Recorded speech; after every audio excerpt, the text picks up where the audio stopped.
Hola a todos, bienvenidos a Filosofía de Películas, yo soy Oscar.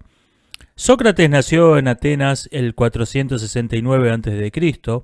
Fue hijo de Sofronisco, un trabajador de las canteras, y de Fenáreta, una comadrona, es decir, una mujer que ayuda a dar a luz a otras. Ambos eran gente pobre, pero muy respetada por su honradez y por sus costumbres. Ambos eran medio parientes de Arístides, un funcionario de la democracia ateniense, cuya honestidad se había vuelto proverbial. Literalmente se había vuelto proverbial. Arístides ejerció varios cargos en su vida, el último de los cuales fue el de tesorero de la ciudad. Arístides se pagaba su sueldo a sí mismo sin que nadie lo controle, y ocurrió que lo encontraron muerto en la casa del tesoro, y su última noche había cenado pan con cebolla y vino barato, usando una pila de bolsas de monedas de oro como mesa y otra como silla. Sócrates creció en este ambiente de muy riguroso sentido ético, y él en persona decidió no dedicarse a la política de modo directo, salvo por un cargo en el Tribunal de los 20, cuando ya anciano, que no le ocupaba mucho tiempo realmente. En algún momento, hacia sus 10, 12 años más o menos, viajó a Elea, no se sabe por qué motivo, y en esa ocasión conoció al filósofo Parménides, al que dice que le recordó a Aquiles, porque era a la vez temible y admirable. Y este encuentro entre Sócrates y Parménides ha sido puesto en duda, diciendo que Parménides tenía que ser un hombre de edad avanzada y Sócrates un niño. Lo que me parece que no se suele observar en esto, que el comentario que hace Sócrates es precisamente propio de un niño, al compararlo, claro, desde luego, de adulto, devenido un filósofo, esta impresión se desplaza no de la persona de Parménides, sino a la filosofía de Parménides. La filosofía de Parménides es la que para el Sócrates adulto, el Sócrates filósofo, es a la vez admirable y temible. De niño esta impresión se la debe haber causado la persona de Parménides, y por eso lo compara con Aquiles. Aquiles debía ser su personaje de DC Comics favorito, su superhéroe. Por esos años también Atenas se embarca en una desastrosa campaña para conquistar Egipto, donde tienen varios miles de bajas. La educación elemental de un ciudadano ateniense es probablemente la que nos resulte menos extraña, la más familiar, la más parecida a la nuestra. No porque los atenienses fuesen de ideas muy avanzadas sin esto, sino porque la nuestra tiene 25 siglos de obsoleta.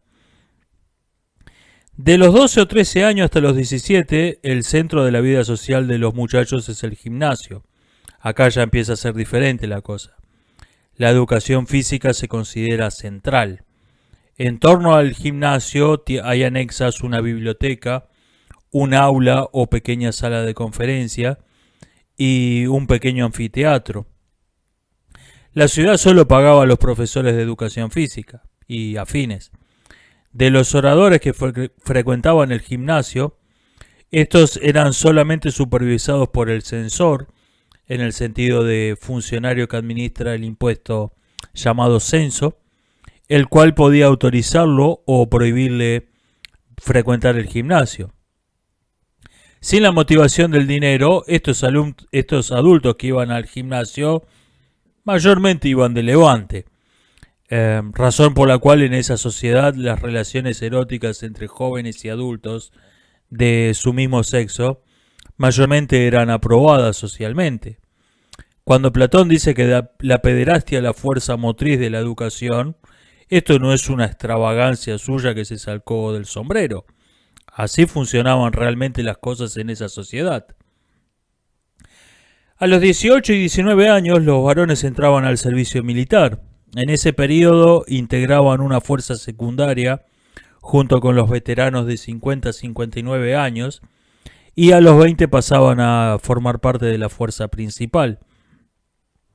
La única institución análoga a una universidad que había en esa sociedad eran los templos a las musas, de espíritu esencialmente religioso, y los misterios o sociedades iniciáticas. En ambos casos la relación maestro-discípulo era personal y directa. Con la democracia, ambas instituciones eran vistas sin mucha simpatía por el pueblo. Y es en este contexto que aparecen los sofistas.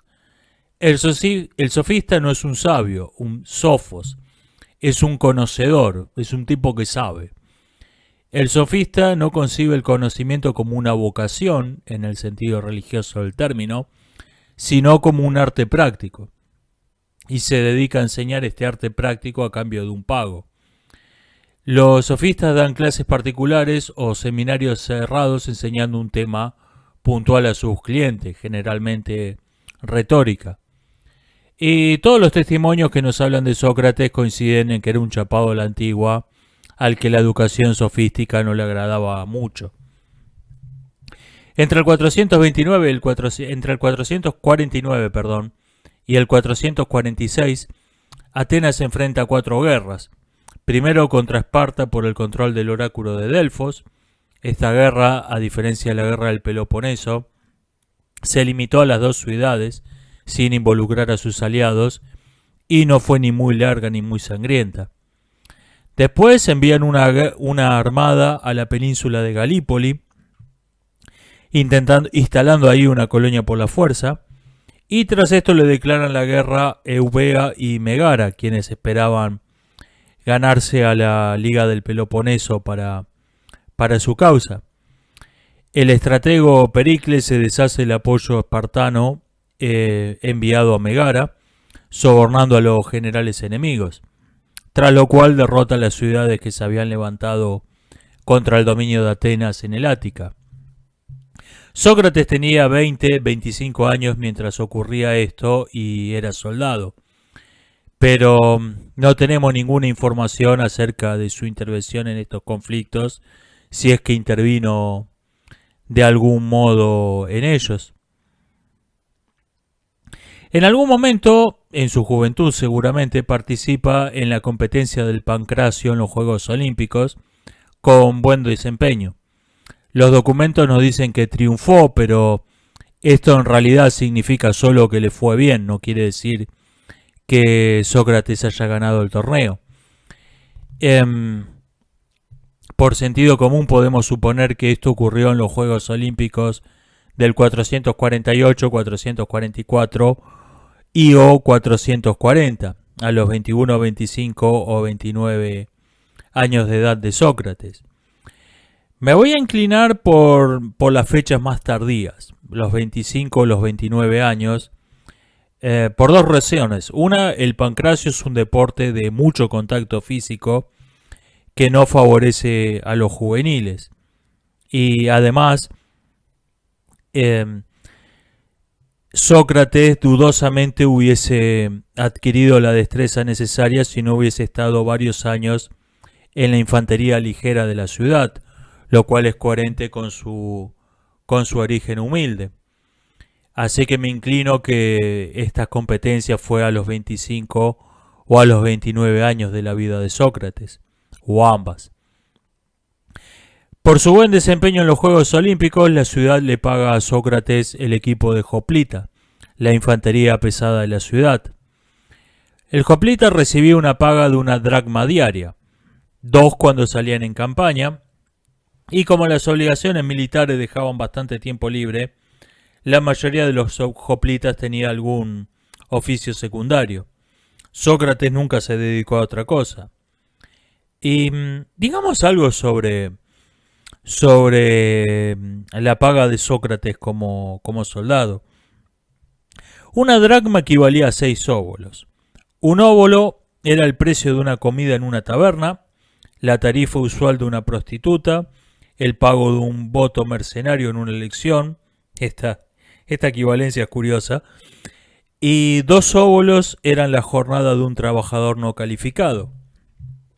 Las dracmas atenienses que se han encontrado en excavaciones pesan en promedio unos 4,3 gramos de plata, y sabemos que en tiempo de la guerra del Peloponeso el tipo de cambio oro-plata era de 1 por 14. Con todos estos datos podemos calcular que una dracma valía unos $10 de hoy. Además, Sócrates cobraba una pensión de un óbolo diario porque su padre había trabajado en la construcción del Partenón.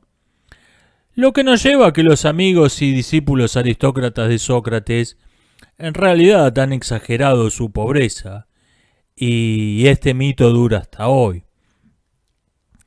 Sócrates fue discípulo de Arquelao, quien fue a su vez discípulo de Anaxágoras, y aunque Sócrates no hubiese sido Sócrates, la crítica que hace a la idea de Anaxágoras de que la luz del sol es fuego, de por sí le garantizaría un lugar en la historia de la astronomía, aunque Sócrates nunca hubiese dicho otra cosa que eso. Sócrates nunca cobró a sus discípulos y critica al sofista Gorgias por el alto precio de sus clases. De todos modos, tomó un curso de oratoria suyo en conjunto con otros alumnos, el más barato que ofrecía el sofista, por el que pagó 50 dracmas, lo cual, recordémoslo, era 1 mes y medio de su sueldo. Sócrates tenía en alta estima la enseñanza de Gorgias, por lo visto. Sócrates seguramente también conoció a Zenón de Elea cuando éste estuvo en Atenas, y seguramente Zenón es su principal fuente real de la filosofía eleática, más allá del encuentro infantil con Parménides, si es que esto ocurrió realmente. Zenón usa en abundancia el recurso de la reducción al absurdo, lo cual también parece haber influido mucho en Sócrates. Otro que se dedicó al vale todo, además de Sócrates, fue su discípulo Aristócles. El problema es que Aristócles no era precisamente una persona con un físico intimidante. Había sido exceptuado del servicio militar porque no podía cargar el armamento de hoplita, que por cierto no pesaba mucho más de 20 kilogramos. Consideramos a los hoplitas infantería pesada, más que nada por sus tácticas y por motivos históricos. Aristócles se sintió humillado por esto y contrató al mejor entrenador de Atenas para que lo preparase para los Juegos Áticos. Y en las competencias griegas, digamos esto, no había categorías por peso. Por lo general no había categorías por sexo y apenas había categorías por edad. O sea, podían levantar peso un chico de 13 años con uno de 19, correr un hombre contra una mujer o luchar un súper pesado contra un pluma. Y nadie consideraba que esto era un robo. Bueno, con estas extrañas reglas, Aristócles fue a competir en los Juegos Áticos. Lo desmayaron en la primera piña que le metieron y estuvo 2 días en coma, casi lo matan. Como sea, logró su objetivo, se ganó el respeto de sus ex compañeros de estudios, que mayormente ahora eran caballeros. O sea, traducción, es una piltrafa, pero se la aguanta. Y de regreso en Atenas, cuando se encontró con su entrenador, este lo bautizó cariñosamente Platón, que significa cazuela para higos, porque eso es lo que parecía su nariz. En el 432, volviendo al amigo Sócrates, a los 37 años de edad, Sócrates tiene una relación con un efebo de 18 años de la caballería, Alcibíades. Situación sentimental es complicado, es muy complicado. Como todos saben, las relaciones sexuales entre los efebos y los soldados veteranos no solo eran toleradas, eran alentadas, por lo que esa relación estaba entre las reglas del juego. Pero se esperaba que fuese el hombre maduro, el apasionado por la belleza del joven, y el que accediese al vínculo con la cabeza fría, pensando en los beneficios para su formación de esa relación. Esto era lo que estaba bien visto. No estaba bien vista, en cambio, la situación contraria, cuando era el joven, el enamorado, o como quieran llamarlo, del veterano. Y este fue el caso de Sócrates y Alcibíades. Esta misma fue la razón por la que la relación de Safo de Lesbos con una de sus discípulas fue muy desaprobada, y no así el resto de sus amoríos con muchachas de su mismo sexo y mucho más jóvenes que ellas, lo cual deja confundidos a quienes insisten en ver hechos ocurridos en la antigua Grecia a través del cristal de la terminología inventada por un psiquiatra austríaco del siglo XIX. Como decía, las relaciones entre hombres estaban bien vistas solo cuando uno de los amantes era un hombre de barba y el otro un joven todavía lampiño. La diferencia de edad no era algo tolerado, era condición indispensable para que la relación fuese aprobada. Por el contrario, las relaciones entre personas del mismo sexo y similar edad eran despreciadas y con frecuencia ilegales. La comedia ateniense abunda en chistes sobre barbas postizas y cremas de depilar por este asunto. Sócrates decide interrumpir su relación con Alcibíades antes de ese tope socialmente aceptado, porque encontraba que había algo que no andaba bien con el muchacho. En el banquete de Platón, el personaje de Sócrates afirma tenerle miedo. La caballería ateniense a la que pertenecía Alcibíades tenía 1000 hombres, de donde podemos estimar que cada clase de febos tenía unos 60 o 65 muchachos, y había sido creada de modo más o menos reciente. Tradicionalmente los atenienses habían contado con caballeros mercenarios, pero eso cambió después de que fueron abandonados por la caballería en medio de una batalla. Ahí dijeron, no, pará, la caballería tiene que ser de los nuestros. Para ser caballero había que ser ciudadano ateniense, eupátrida, patricio, y pagarse uno mismo sus propios caballos. La creación del cuerpo de caballería les permitió a muchas familias que habían prosperado durante los 50 años de paz entre la campaña de Jerjes y la guerra del Peloponeso, pero que figuraban entre las clases inferiores en el censo, poner en evidencia su nuevo estatus social. Así se ponen de moda nombres que evidencian la condición de caballero, como Hipias, Hiparco, Hipólito, Hipodamia, Hipómedes. Aristófanes dice que un caballero lo invitó a cenar y le presentó a sus hijos y pensó que le había dado hipo. Alcibíades procede de esta nueva casta de nuevos ricos, snobs y aventureros, y puede decirse que es su producto más acabado, su reducción al absurdo incluso. Los atenienses, al decir de un cronista, lo aman, lo odian, no pueden vivir sin él. Y entre esos, los atenienses, hay que ponerlo a Sócrates entre los primeros lugares de la lista, me parece. Alcibíades sigue siendo tema de discusión de filósofos, historiadores, psicólogos, etc. hasta hoy. Entre los psicólogos, la opinión mayoritaria es que era un psicópata. 3 años antes, en el 435, Atenas había apoyado a la isla de Córcira en su guerra contra Corinto, miembro de la Liga del Peloponeso.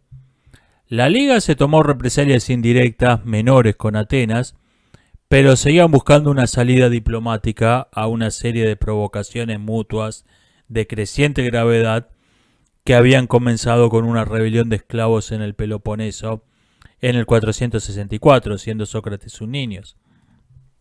Atenas había abandonado en esa ocasión la Liga Panhelénica, la cual quedó virtualmente deshecha con esto. Prohibió a los miembros de la Liga de Delos abandonarla, liga que de liga le quedó el nombre, pasó a ser virtualmente un imperio ateniense. La Liga del Peloponeso y la Liga de Delos pactaron que nadie intentaría reclutar una ciudad de la otra liga, que los puertos comerciales estarían abiertos a los barcos de todas las ciudades griegas y que nadie daría asilo a los esclavos fugitivos de la otra liga. En el 437, Atenas cerró sus puertos a los barcos de Megara, acusando a los megarenses de recibir esclavos fugitivos del Ática.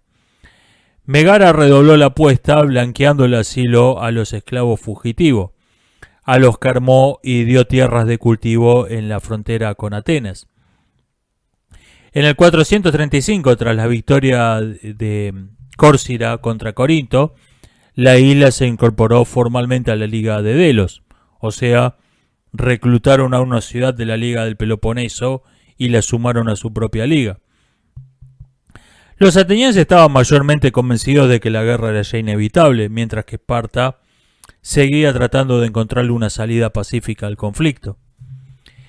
En el 432, este conflicto estalla del lugar menos esperado. Se subleva la ciudad de Potidea, que era el medio de la nada. Ciudad miembro de la Liga de Delos, que intentaba... No es que creyeran que podían derrotar a los atenienses, esperaban iniciar una rebelión masiva contra Atenas. Pero ocurrió que se quedaron más solos que Christine Lagarde en el Día del Amigo. Atenas no se tomó muy en serio la rebelión y envió una fuerza de 1.600 hombres, muchos de ellos veteranos de más de 50 años, acompañados por una caballería de Febos. Los mandaba Calias, un general prestigioso, miembro del Demos, y esperaban negociar una rendición sin pelear o, en el peor de los casos, tener que enfrentarse a un ejército amateur de 1.000 hombres. Pero ocurrió que los corintios, que se habían quedado con la sangre en el ojo por el apoyo de Atenas a Córcira 3 años antes, reclutaron 4.000 mercenarios en el Peloponeso y caballería en el norte y se los enviaron en apoyo a Potidea. Los atenienses, que llegaron después que los peloponesios, se encontraron ante una fuerza profesional que los superaba varias veces en número. Calias evita el combate, inicia una campaña de movimientos erráticos por la región, cuyo único fin era ganar tiempo. Mientras tanto, envía mensajeros a Atenas pidiendo refuerzos con urgencia y contrata a las apuradas una caballería profesional mercenaria en Macedonia. Le envían de Atenas 3.000 hoplitas de los mejores que había disponibles. Potidea, que los atenienses habían creído que iba a ser un paseo por el campo, es una señora batalla. Habiendo alguna clase de obstáculo en el medio del campo de batalla, ambos ejércitos dividen sus fuerzas y pelean 2 pequeñas batallas independientes. Cada bando pone sus mejores fuerzas en el flanco derecho, los atenienses a los 3.000 hoplitas enviados como refuerzos y los potideanos a los 4.000 mercenarios peloponesios, quedándose ellos mismos en el flanco izquierdo. Predeciblemente los atenienses vencen en el flanco derecho, pero son derrotados en el izquierdo, donde estaba Sócrates. Calias es herido de gravedad en la retirada. Sócrates corre a ayudarlo y se bate solo contra varios espartanos, mientras Calias se recupera y se pone de pie. Sócrates y Calias quedan aislados, cubriéndose la espalda uno al otro. Alcibíades los ve y llega al galope a unirse a ellos, retirándose los 3 juntos. Los peloponesios, que perseguían a los derrotados que se retiran, evitan ese grupo compacto y vienen preparados para defenderse y buscan blancos más fáciles. En esto, diga lo que quiera Platón, no debe haber pesado tanto la mirada intimidante hacia los costados de Sócrates como el hecho de que Alcibíades tenía un caballo. El cine nos ha acostumbrado a creer que la lucha de caballería contra infantería es más pareja de lo que es realmente. Lo cierto es que la lucha de 4 infantes contra un caballero se consideraba más o menos pareja. Además, seguramente los ayudó el que ninguno de los atacantes haya reconocido a Calias. El uniforme de general en esa sociedad democrática era más bien discreto, no se distinguía mucho del de cualquier otro soldado. Entre los peloponesios se corre la voz de que los potidianos han sido derrotados y que la principal fuerza ateniense debe estar rodeándolos para tomarlos por la retaguardia en ese momento. Esto los lleva a abandonar la persecución y retirarse. Calias, Sócrates y Alcibíades se encuentran con un grupo grande de sobrevivientes que le dan la noticia. Calias ordena quedarse ahí sin contraatacar, pero sin seguir retrocediendo. Poco después se desmaya a causa de la pérdida de sangre. En las horas que siguen se les suman muchos otros que habían huido en todas direcciones, y a medida que los peloponineses siguen replegándose comienza a correr la voz de que deberían contraatacar y el tema se pone a votación. Alcibíades lanza un discurso de muy cuidada retórica, argumentando que Calias ha estado inconsciente por horas y que su última orden fue la más adecuada en ese momento para esas circunstancias, pero que las circunstancias habían cambiado y que ya no tenían obligación de obedecerle. Se vota a favor del contraataque.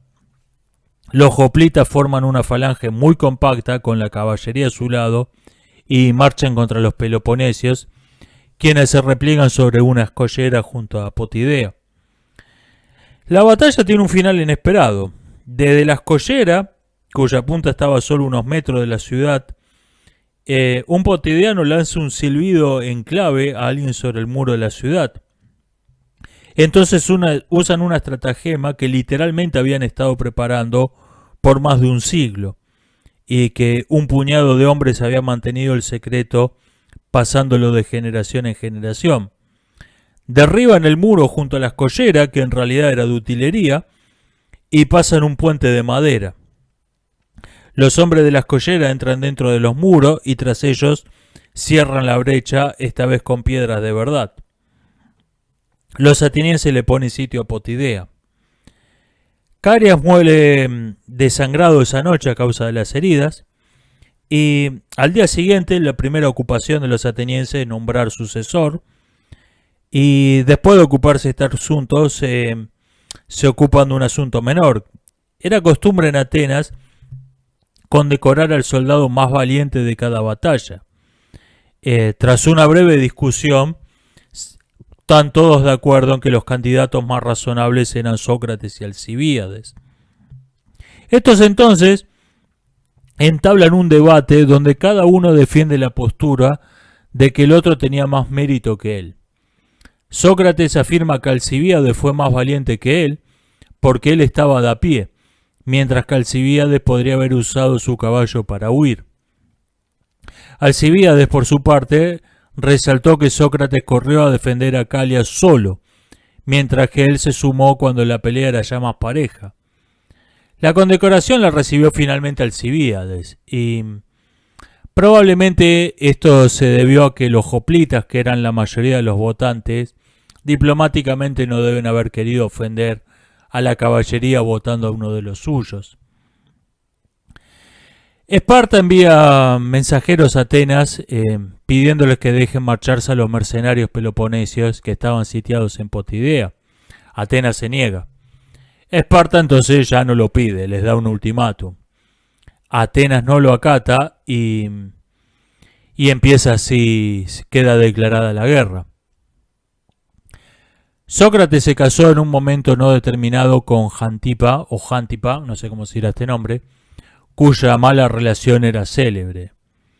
Sin embargo, todos los cronistas describen a Jantipa como malhumorada y gritona, pero realmente nadie le atribuye defectos importantes. Nietzsche dijo, pensando en Sócrates, un filósofo casado es un personaje de comedia. En el 424 Sócrates participa de la batalla de Delios. Esta iba a ser supuestamente el inicio de una campaña para arrebatarle la región de la Beocia a la Liga del Peloponeso, pero los tebanos frenaron al ejército ateniense de casi 10.000 hombres apenas cruzaron la frontera. Esto se debió más que nada a la descoordinación de los generales atenienses. Sócrates se destaca por su valor en esa retirada, cargando sobre sus hombros a un soldado herido. Se refugian en el templo de Delos, donde permanecen sitiados 2 semanas hasta ser evacuados por mar. En esas 2 semanas, los atenienses conocen una delicia de la tecnología tebana, el lanzallamas, que siglos después iba a ser un arma muy importante, pero en esa guerra fue solo una curiosidad, era una cosa nueva nomás. En el 422 participa Sócrates en la campaña para recuperar Anfípolis, bajo el mando del demagogo Cleón.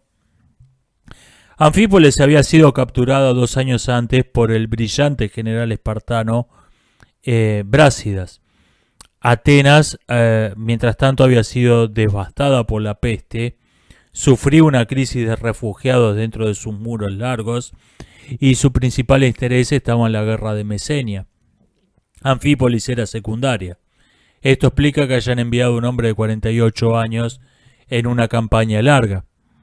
El comportamiento de Sócrates en esa campaña es extraño. Camina descalzo sobre la nieve, se queda horas parado inmóvil pensando en alguna idea que le vino a la mente de golpe, etc. Los espartanos pierden Anfípolis, muriendo tanto Brásidas como Cleón en esa lucha. Además, los espartanos habían fracasado en recuperar la bahía de Pilos, en el Peloponeso, desde donde los atenienses organizaban la rebelión de los esclavos mesenios contra Esparta. Y se encontraban, además, Esparta, al borde de una nueva guerra contra la ciudad-estado de Argos, que no era miembro de ninguna de las 2 ligas, porque estaba por vencer un tratado de paz sin que el conflicto se hubiese solucionado realmente. En Pilos, además, 400 espartanos habían sido tomados prisioneros y mantenidos como rehenes en Atenas. Razonablemente, los espartanos deciden rendirse y envían mensajeros a Atenas a negociar la paz. Nicias, un político ateniense hasta entonces casi desconocido, convence a la asamblea de firmar la paz. En el 415, ya después de unos años de supuesta paz, que en realidad había sido guerra encubierta, la asamblea ateniense vota la campaña contra Sicilia. Nicias se opone, pero es silenciado por la multitud que lo abuchea y le grita cobarde. Sócrates entonces pide la palabra, Sócrates que recordémoslo, había sido semi-condecorado por su valor 10 años antes, y repite el discurso de Nicias, palabra por palabra. Es muy probable que en este contexto haya sido que el oráculo de Delfos declaró a Sócrates el más sabio de los hombres, oráculo que sorprendió a Sócrates y ya se conoce la historia de que salió a tratar de demostrar si era verdad, discutiendo con todo el mundo y llega a la conclusión de que, bueno, en realidad yo soy más sabio que todos estos tipos con los que estuve debatiendo, porque ni ellos ni yo sabemos gran cosa, pero yo por lo menos sé que no sé nada. Todos estos tipos no saben nada, pero creen que saben mucho. A favor de esta interpretación que estoy dando del famoso oráculo, quiero mencionar que el oráculo añadió y Eurípides es el segundo. Eurípides acababa de estrenar su tragedia antibélica Las Troyanas. O sea, el oráculo estaba señalando como los 2 hombres más sabios del mundo a los 2 grandes atenienses que se oponían a la campaña contra Sicilia. Por ese entonces, quizás Sócrates haya propuesto la fábula de la elección entre un cirujano y un vendedor de golosinas que cita a Platón como una crítica a la democracia. Al menos, es muy probable que dicha fábula esté inspirada en el debate entre Alcibíades, el vendedor de golosinas, que entusiasmó al pueblo con la campaña de Sicilia, y Nicias, el médico, que intentó hacerlos entrar en razones, hablándoles de la dificultad de dicha campaña y de las malas circunstancias en que estaba la ciudad en ese momento para emprenderla. En el 413 la campaña termina en un desastre total. Partieron unos 44.000 hombres, volvieron vivos menos de 1.000. Es tal la magnitud del desastre que la ciudad obliga a todos los hombres solteros a casarse y legaliza la bigamia, recomendando a los casados tomar una segunda esposa. Sócrates, de 54 años, se casa con una mujer de la que no se sabe nada más que su existencia. Quizá esta segunda boda fuese una de las causas de su mala relación con Jantipa. La guerra sorprendentemente dura otros 10 años. Alcibíades comanda una flota que desconoce el gobierno de Atenas y se autoabastece cobrando tributos por la fuerza. Atenas es sitiada, hay golpe de estado, divisiones internas, los del puerto del Pireo se llegan a separar del resto de la ciudad y hay dos gobiernos dentro de una ciudad sitiada. Sócrates y otros ancianos miembros del Tribunal de los 20 se interponen entre los jóvenes, evitando que haya una batalla dentro de la ciudad. En el 406 probablemente, aunque no tenemos la fecha exacta de esto, por razones de contexto hay que suponer esto, Sócrates le recomienda a Pericles el joven, hijo de Pericles, reclutar a las mujeres y enviarlas a hostigar a los beocios al norte del Ática con tácticas de guerrilla, para lo cual no hacía falta ni mucha fuerza física ni un especial entrenamiento militar. A Pericles el joven le gusta la estrategia, pero la aplica con los hombres que habían sido exceptuados del servicio militar, no con las mujeres, como era la idea original de Sócrates. A Sócrates le toca presidir la asamblea, cargo que era asignado por sorteo y por un solo día, el día en que se propone juzgar a los generales que habían comandado la flota ateniense en la batalla de Arginusas. La batalla había sido una contundente victoria ateniense, pero los generales habían abandonado a los sobrevivientes de los 25 barcos atenienses hundidos, por considerar que navegar en medio de la tormenta que siguió a la batalla los exponía a un desastre mayor. Sócrates ese día veta la propuesta de realizar un solo juicio en la misma asamblea por ilegal y exige 8 juicios separados y formales. Se ganó con esto la hostilidad de los aristócratas de la ciudad. Ningún documento menciona esto, pero seguramente habían intentado sobornarlo. En el 404 Atenas se rinde. Los espartanos derriban los muros largos de la ciudad. Sócrates, de 65 años, se cubre el rostro con un velo para no verlo. Los espartanos deciden imponer a Atenas un gobierno provisional que dicte nuevas leyes en un espíritu oligárquico cercano a Esparta, pero conservando la independencia. Temiendo que ese gobierno oligárquico sea suficientemente poderoso para sostenerse por sí mismo, limitan su número a 30 hombres. Estos se reúnen y discuten su plan. 30 hombres son muy pocos para formar una oligarquía, dice, pero nos sobran 29 para establecer una tiranía. Los 30 al principio se sostienen en las fuerzas de ocupación espartanas, pero como éstas iban a retirarse, necesitan reemplazarlas. Reclutan primero a toda clase de gentuza a sueldo, pero deciden que necesitan soldados profesionales. Así que idean un plan. Mandan llamar a 3000 hoplitas por grupos pequeños y les ofrecen que cada uno de ellos mate un meteco y se quede con su casa y su familia como esclavos. Los metecos eran hombres libres, pero sin derechos políticos, que vivían en la ciudad como si fuesen inmigrantes, aunque de hecho habían nacido ahí. Algunos soldados se niegan y son asesinados. El resto, mitad por miedo, mitad por ambición, lo hace, convirtiéndose así en cómplices de los 30. Y este era el plan, convertir a la mayor cantidad posible de hombres en cómplices, para que estos estuvieran preocupados por la caída de los 30 y tener que rendir cuenta por sus propias injusticias.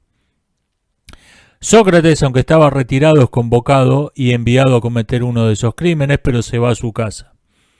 Los 30, enterados de su desobediencia, piensan enviar gente a matarlo, pero temen que Sócrates sea el cabecilla de una rebelión o que su asesinato inicie una rebelión espontánea, por lo que deciden esperar un tiempo prudente antes de matarlo. Eso no ocurre. Una rebelión acaba con su régimen antes de que puedan hacerlo. En el 399, Sócrates es acusado por el demagogo Anito de negar los dioses de la ciudad y corromper a los jóvenes. Y aunque la acusación de corromper a los jóvenes no se refiere a Alcibíades, está claro que todo el mundo que debía juzgarlo debe haber recordado que Sócrates había sido amante y maestro de Alcibíades. Quizá por esto la arrogancia de Sócrates en su apología los irritó tanto como para condenarlo a muerte. Sócrates fue condenado por 280 votos contra 211 y inmediatamente después de su muerte los atenienses se arrepintieron de inmediato y condenaron a muerte a Anito, irritados con él. Las últimas palabras de Sócrates fueron: Critón, debemos un gallo a Asclepio, mira de pagarle. Palabras sobre las que se ha escrito mucho y se le han dado muchas interpretaciones. Que Sócrates recordó en su último minuto una deuda y paga, y con su sentido extremo de la justicia le preocupó más eso que no su propia muerte. Nietzsche interpretó que ese Asclepio era el dios de la medicina, y que Sócrates con su último aliento dijo: la vida es una enfermedad, la muerte es la cura. Foucault señala que el plural usado por Sócrates no favorece esa interpretación. La enfermedad, dice Foucault, era el rechazo de las leyes, y le debían un sacrificio a Asclepio por haberlos curado. En mi opinión, quizás Sócrates estuviese alucinando a causa del veneno y su última frase no tenga ningún sentido. O quizás sí le debía un sacrificio a Asclepio, pero por algún asunto normal, digamos, que algún pariente suyo se hubiese recuperado de alguna enfermedad. En resumen, creo que se ha hecho mucho ruido sobre este asunto. Realmente no es un tema tan importante. Hagamos un breve paréntesis para hablar de Alcibíades, de su ex o como quieran llamarle. En el 415, Alcibíades es elegido como uno de los comandantes de la armada ateniense en la campaña de Sicilia. Poco antes de partir es acusado, con razón o sin ella, de la profanación de los Hermes, un incidente político, religioso, bastante bizarro en el sentido anglosajón. Alcibíades razonablemente solicita ser juzgado antes de embarcar, pero el juicio se pospone hasta su retorno. En plena campaña, un amigo le informa que se ha organizado en Atenas una conjura en su contra y que si regresa a su patria será condenado a muerte. Alcibíades le cree, deserta y se pasa al bando espartano. El inepto y supersticioso Nicias entonces lleva a la campaña a un completo desastre. Los espartanos, envalentonados por el desastre de Sicilia y asesorados por Alcibíades, rompen el acuerdo de paz que habían firmado 7 años antes con Nicias, toman la aldea de Decelia en el Ática y construyen ahí una plaza fuerte. Los atenienses llaman al conflicto Guerra de Decelia, aunque en realidad su teatro de operaciones va a ser mayormente el Egeo y va a ser sobre todo una guerra naval.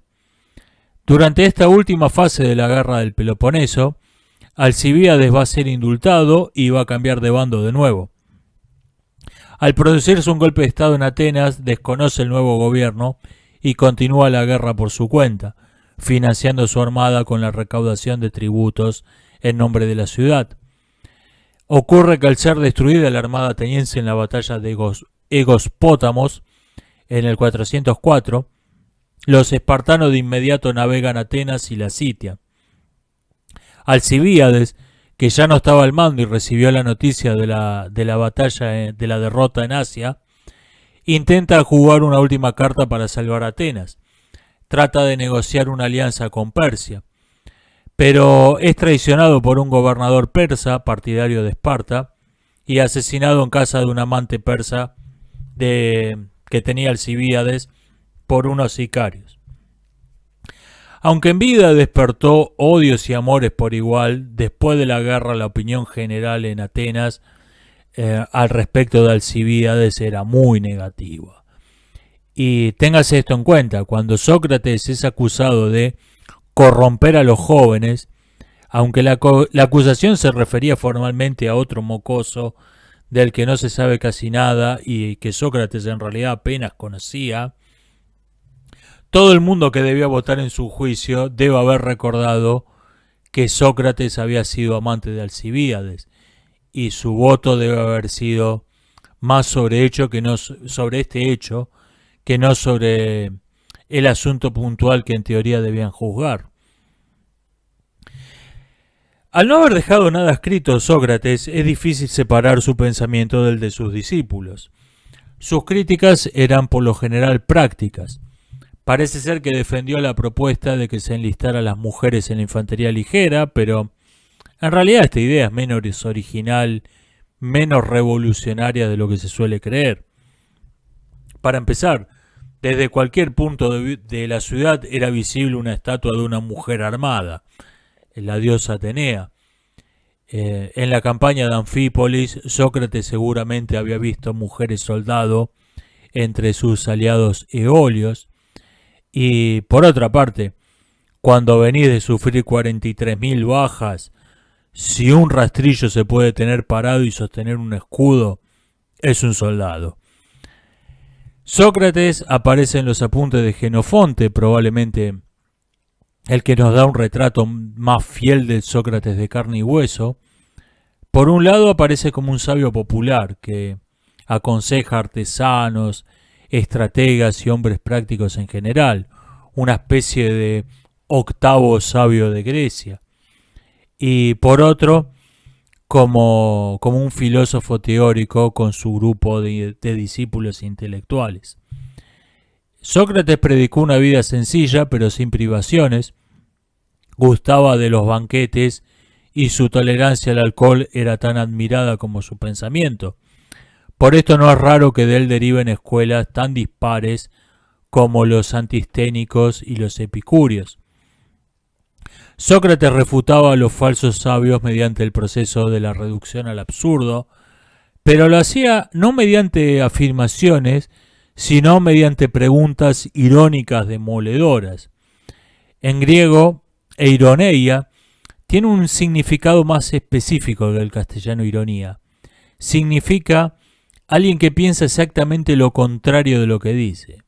Así, cuando Sócrates le dice al poeta Agatón de Atenas, qué pena que el conocimiento no es como el vino, que pasa de lo más lleno a lo más vacío por un hilo de lana, así pasaría de ti a mí. Lo que realmente quiere decir es, menos mal que el conocimiento no es, etc.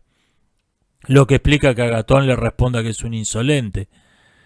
Sócrates parece haberse interesado por la deducción y por la clasificación de los condicionales, aunque probablemente sin el formalismo teórico que tienen estos asuntos en Aristóteles y Antístenes, respectivamente. Una anécdota de aspecto trivial que cuenta Jenofonte me parece que ilustra de maravilla cómo funcionaba la dialéctica socrática. Estando en un banquete con sus amigos aristócratas, apareció un siracusano que tenía lo que hoy llamaríamos un circo ambulante para animar la reunión. Una esclava joven y bella realizó una mezcla de baile erótico y show acrobático. Se recostó sobre una mesa de madera y, arrojando espadas y cuchillos al aire, los dejó caer y clavarse sobre la mesa, muy cerca suyo. Al terminar su show, Sócrates la aplaudió calurosamente, la felicitó y alentó a sus discípulos a que no fuesen tacaños con las propinas. La joven se fue. Sócrates entonces llamó al siracusano y lo regañó ásperamente, diciendo que era un canalla por obligar a su esclavo a hacer ese número, que era tan peligroso. El siracusano tuvo la mala ocurrencia de querer debatir con Sócrates, quien lo hizo quedar como un completo idiota, divirtiendo a todos los presentes. El siracusano se fue muy cabrero y quedaron solos. Entonces Sócrates le preguntó a sus discípulos: dígame, si esa muchacha recibiese entrenamiento militar y fuese enviada al campo de batalla, cuando las flechas y jabalinas comenzaran a pasarle cerca, ¿Ustedes creen que se asustaría y saldría corriendo? ¿O creen que permanecería en su puesto? Y todos esos amantes de la verdad tuvieron que reconocer que creían que permanecería en su puesto sin asustarse. Entonces cambió de tema. La anécdota me parece que refleja tres niveles de pensamiento ético en Sócrates, que se repiten en muchos otros asuntos, en muchas otras anécdotas que cuenta Jenofonte. Primero, elogia a la esclava por haber hecho bien lo que le mandaron hacer. Ella no tenía ningún poder de decisión, por lo que cuestionar el hecho en sí no tenía ningún sentido. Vemos acá el germen de la ética estoica.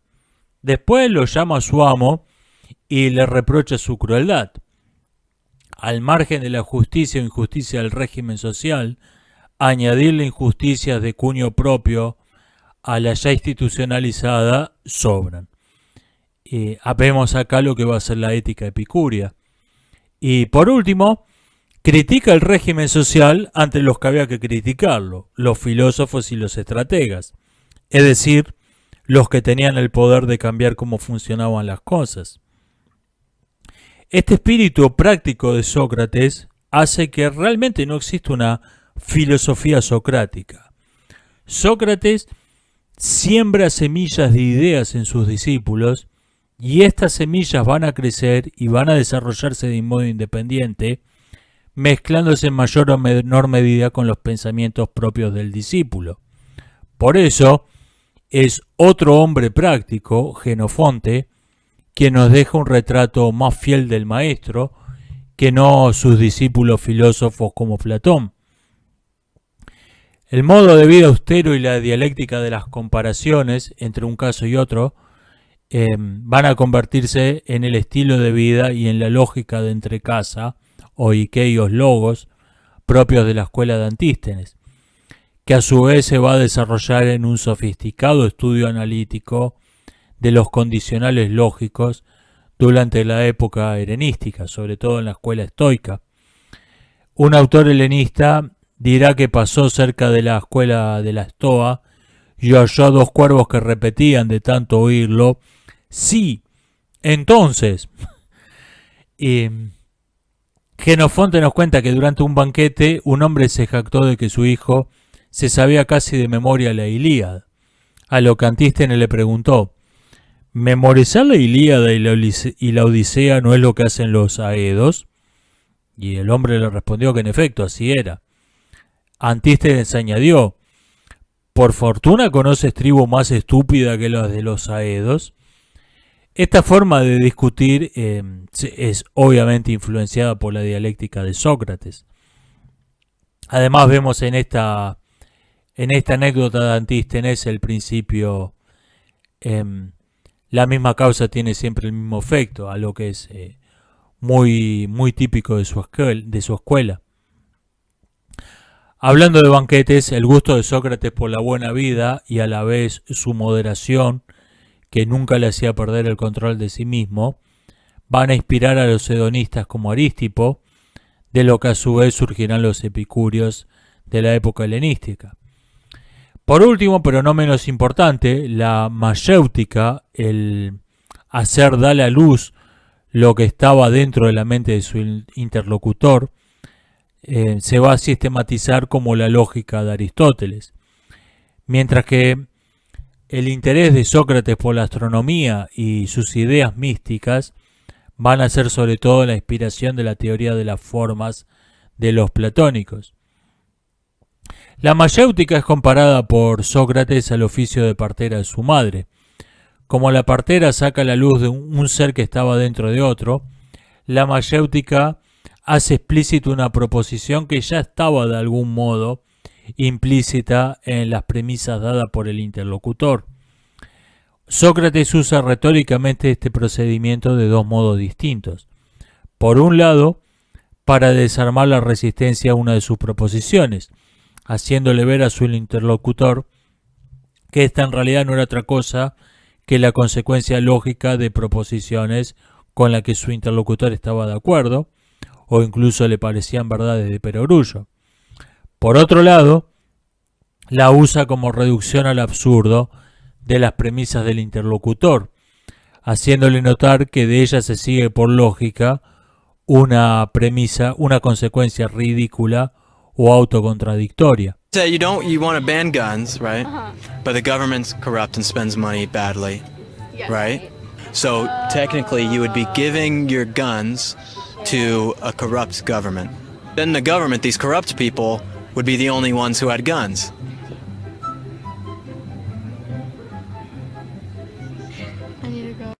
Ninguno de estos procedimientos es realmente original. La persuasión por medio de la comparación de lo que se propone con otro caso que se pretende análogo era un procedimiento retórico típico de los sofistas y sigue siendo al día de hoy una técnica de propaganda muy usada. La reducción al absurdo, por su parte, había sido ampliamente usada por Zenón de Elea como un medio indirecto de defender las tesis de su maestro Parménides, señalando que la filosofía de Parménides podría sonar extraña, pero rechazarla llevaba a consecuencias todavía más extrañas. Sócrates, al usar ambas en abundancia, verlas como dos formas de la misma cosa, inicia un proceso de sistematización que va a terminar con la lógica de Aristóteles y el estudio de los condicionales de Antístenes. Sócrates parece ser el primero en ser consciente de que está usando el mismo procedimiento, la mayéutica, para decir, esto suena absurdo, pero en realidad es razonable, que para decir, esto suena razonable, pero en realidad es absurdo. Esto le da a su procedimiento una neutralidad que no tenía en sus predecesores, para los que esto era esencialmente una técnica de retórica. Y esto va a llevar a preguntarse por las reglas abstractas por las cuales una proposición se sigue de otra, o por los medios en los que distinguimos la verdad de la falsedad, dejando de lado la verdad o falsedad de las premisas y las conclusiones de un razonamiento específicos. Una de estas dos grandes elaboraciones teóricas tiene su forma más acabada en Aristóteles. Su idea central es la distinción entre la verdad de una premisa y la validez de un razonamiento, vistos como dos cosas completamente distintas y separables. Aristóteles distingue numerosos razonamientos válidos que agrupa en tres grandes grupos: la deducción, la conjunción y la disyunción. Todos los hombres son mortales, Pedro es hombre, por lo tanto Pedro es mortal. Esto es un razonamiento deductivo clásico. Pedro vino a la fiesta, María vino a la fiesta, por lo tanto Pedro y María vinieron a la fiesta. Esto es un razonamiento de conjunción. Y ¿esta es Ana o es María? No es María, por lo tanto es Ana. Esto es un razonamiento disyuntivo. Aristóteles identifica también varios razonamientos inválidos que por su semejanza con algún razonamiento válido suelen ser dados erróneamente por buenos. Los llama paralogismos, paralogos, más allá de la razón o más allá de lo racional. Voy a mencionar solo dos en los que el punto está muy claro. Uno es la deducción a partir de dos juicios negativos. A no es B, B no es C, por lo tanto A no es C, el cual induce a engaño porque este razonamiento es válido cuando ambos juicios son negativos, cuando ambos juicios son positivos, quise decir, como en el ejemplo anterior, todos los hombres son mortales, etc., o cuando uno es positivo y el otro negativo, pero no vale cuando ambos son negativos. Un ejemplo real de esto lo tenemos cuando Estados Unidos intervino en la guerra civil afgana a favor de la Liga del Norte y justificó esa intervención diciendo que la Liga del Norte estaba luchando contra los talibanes, que eran un régimen totalitario, despótico, que había esclavizado a las mujeres de Afganistán, etcétera, etcétera. Por lo tanto, estos tipos, la Liga del Norte, eran guerreros de la libertad que estaban luchando por la democracia, los derechos de las mujeres, etc. La realidad, esos tipos eran, en varios aspectos, eran todavía peores que los talibanes. Y este sofisma usa esta estructura. Los talibanes no son amigos de la libertad. La Liga del Norte no son talibanes, por lo tanto la Liga del Norte son amantes de la libertad. Es una falacia de dos juicios negativos. Otro ejemplo es la afirmación del consecuente. Todos los árboles son vegetales, esto es un vegetal, por lo tanto esto es un árbol, que se parece a todos los árboles son vegetales, este es un árbol, por lo tanto este es un vegetal, que es un razonamiento válido. La otra elaboración teórica comienza con Antístenes, el discípulo rudo y austero de Sócrates, interesado más que nada en cuestiones de ética. Antístenes era todavía más pobre que Sócrates, vivía en el puerto del Pireo, trabajaba hombreando mercancías de los barcos por la mañana y después de almorzar se caminaba los 6 kilómetros que separaban el puerto de la ciudad y se ejercitaba en el gimnasio público y después iba al ágora a conversar con Sócrates. Al caer la noche caminaba de regreso al puerto. Mantuvo este mismo estilo de vida con algunas variaciones obligadas por las circunstancias hasta edad avanzada. Antístenes rechaza la distinción entre verdad y validez por considerarla una entelequia sin aplicación real. En cambio, su lógica se basa en la relación entre la posibilidad y la verdad de dos proposiciones unidas por un condicional como sí entonces. De acá procede el chiste de los cuervos que citaba antes. Los cuatro principios de su lógica son: si algo es verdadero, entonces necesariamente es posible. Si algo es falso, entonces puede ser posible o imposible, no lo sabemos. Si algo es posible, entonces puede ser verdadero o falso, no lo sabemos. Y si algo es imposible, entonces necesariamente falso. Al margen de estas dos lógicas o dos semilógicas surgidas de Sócrates, existen otros razonamientos que no se dejan formalizar tan fácil. Aristóteles lo llamó entimemas, que significa lo que reside en la mente. El entimema es una especie de inferencia lógica, pero que no tiene sentido si no se apela de modo tácito a una convicción de sentido común. De ahí que se suele definir al entimema también como un silogismo con una premisa tácita. Aunque en realidad el concepto de entimema es más amplio que eso. Aristóteles pone como ejemplo de entimema, pone varios ejemplos en realidad, una discusión que ocurrió durante la construcción de los muros largos de Atenas. La asamblea había decretado que todo hombre debía abandonar sus ocupaciones habituales y colaborar en la construcción del muro. Un soldado golpeó la puerta de un campesino para requisarlo y se quiso llevar también a su hijo. Solo tiene 11 años, protestó el padre. A mí me parece grande y fuerte, respondió el soldado. Y el padre dijo: si los muchachos altos son hombres, entonces los hombres bajos son niños.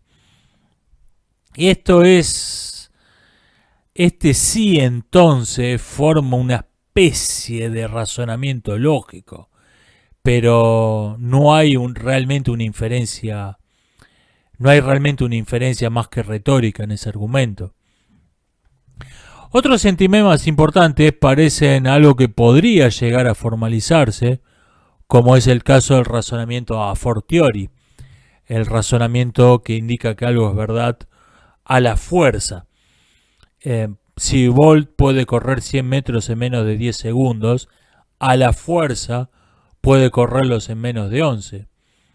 Y a principios del siglo XX hay una serie de autores que piensan ocuparse de este asunto. No se conforman con distinguir entre silogismo y entimema y comienzan a formalizar razonamientos que hasta entonces se consideraban entimemas, se consideraban razonamientos informales. Entre estos autores basta mencionar a Bayes, Tarski, Bertrand Russell, Lofty Saldé, entre muchos otros. Y este proceso está en marcha hoy en día.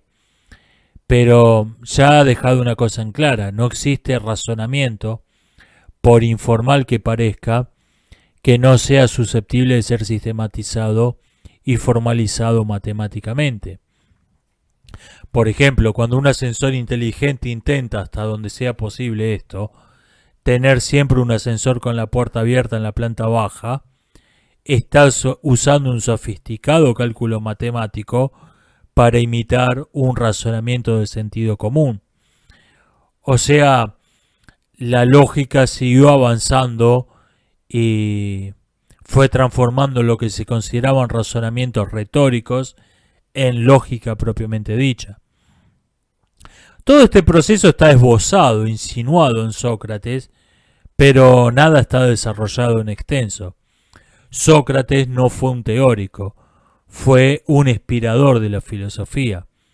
Sus rasgos personales, la racionalidad, el amor a la verdad, la honestidad, las costumbres austeras en su vida personal, la capacidad de abstraerse de su entorno, llevando esto al ridículo incluso, el seguir una idea hasta donde esta idea quiera llevarlo, sin temer a lo extraña que se vea, van a ser durante milenios las características propias del filósofo eterno.